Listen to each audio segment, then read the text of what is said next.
નમસ્કાર ધોરણ 6 ના વહાલા વિદ્યાર્થી મિત્રો, આજે આપણે આ વિડિયો લેક્ચરની અંદર તમારું પ્રથમ સત્ર માટે જે ત્રિમાસિક કસોટી ચાલુ થઈ છે, આ ત્રિમાસિક કસોટીની અંદર ગણિત વિષયના સંપૂર્ણ પ્રશ્ન બેંકનું સોલ્યુશન આપણે જોવાના છીએ, જેમાં પહેલો અને બીજો પાર્ટ તમને પૂછાયા છે. કંઈક સરસ રીતે આવી પ્રશ્ન બેંક આપેલી હતી કે જેમાં હેતુલક્ષી પ્રશ્નોથી શરૂઆત થતી હતી. તો ચાલો હવે આપણે એના સોલ્યુશન તરફ જઈએ.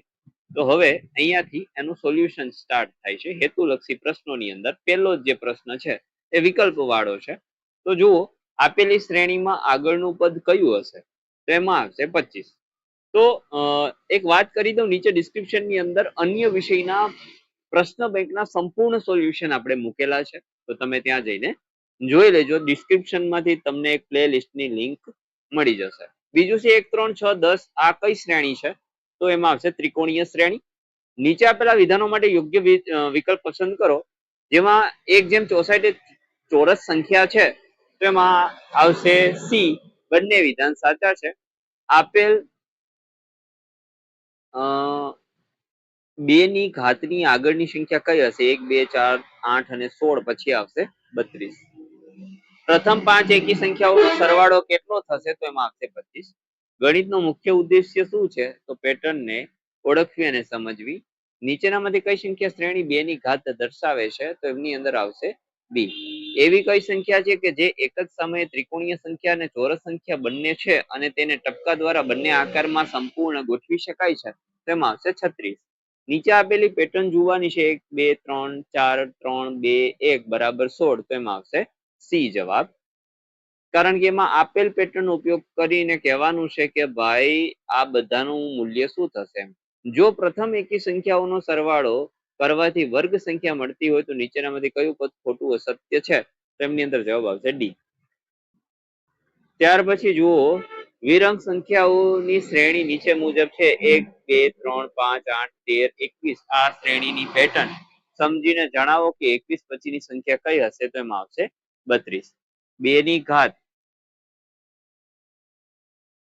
2 ની ઘાતની શ્રેણી આ પ્રમાણે 1 2 4 8 16. જો પહેલેથી શરૂ કરીને આ શ્રેણીની ક્રમિક સંખ્યાઓનો સરવાળો કરતા મળતી સંખ્યામાં 1 ઉમેરતા કઈ નવી શ્રેણી મળશે?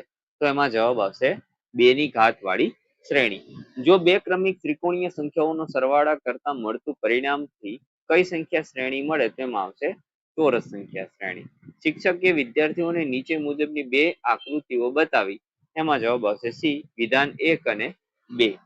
નીચે આપેલ પ્રશ્નોમાં એક વિધાન એ વાક્ય અને એક કારણ આર આપેલા છે, તે માટે સાચો વિકલ્પ પસંદ કરવાનો છે.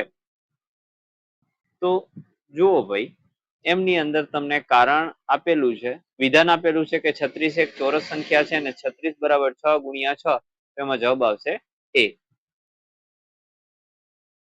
ત્યાર પછી વિધાન એ છે 15 ત્રિકોણીય સંખ્યા અને કારણ છે 1 + 2 + 3 + 4 + 5 બરાબર 15. તો એમની અંદર પણ જવાબ આવશે એ. ત્યાર પછી વિધાન છે 27 ઘન સંખ્યા છે, તો 27 બરાબર 3 નો ઘન. તો એમાં જવાબ આવશે એ. ત્યાર પછી છે વિધાન 2 4 6 8 બેકી સંખ્યા છે અને આ બેકી સંખ્યાઓને 2 વડે નિશેષ ભાંગી શકાતી નથી. તેમાં આવશે સી. ત્યાર પછી 19મા પ્રશ્નમાં વિધાન છે 1 + 3 + 5 + 7 બરાબર 16. તો એમાં પ્રથમ 4 એકી સંખ્યાઓનો સરવાળો 4 નો વર્ગ થાય છે. તેમાં જવાબ આવશે એ. ત્યાર પછી વિધાન છે કે નિયમિત પંચકોણમાં 5 સમાન બાજુઓ હોય છે અને કારણ છે નિયમિત બહુભુજમાં બધી બાજુઓ અને ખૂણાઓ સમાન હોય. તો એમાં જવાબ આવશે એ. વિધાન છે કોચ સોકેલ એટલે કે કોચ હિમકણ સંખ્યા શ્રેણીનું ઉદાહરણ છે અને કોચ હિમકણ આકારોમાં પેટર્ન દર્શાવતી નથી. તેમાં જવાબ આવશે સી. ત્યાર પછી ખરા ખોટા છે, તો અહીંથી આપણે ધીમે ધીમે સ્ક્રોલ કરતા જઈએ, જે તમારે જોતું જવાનું છે.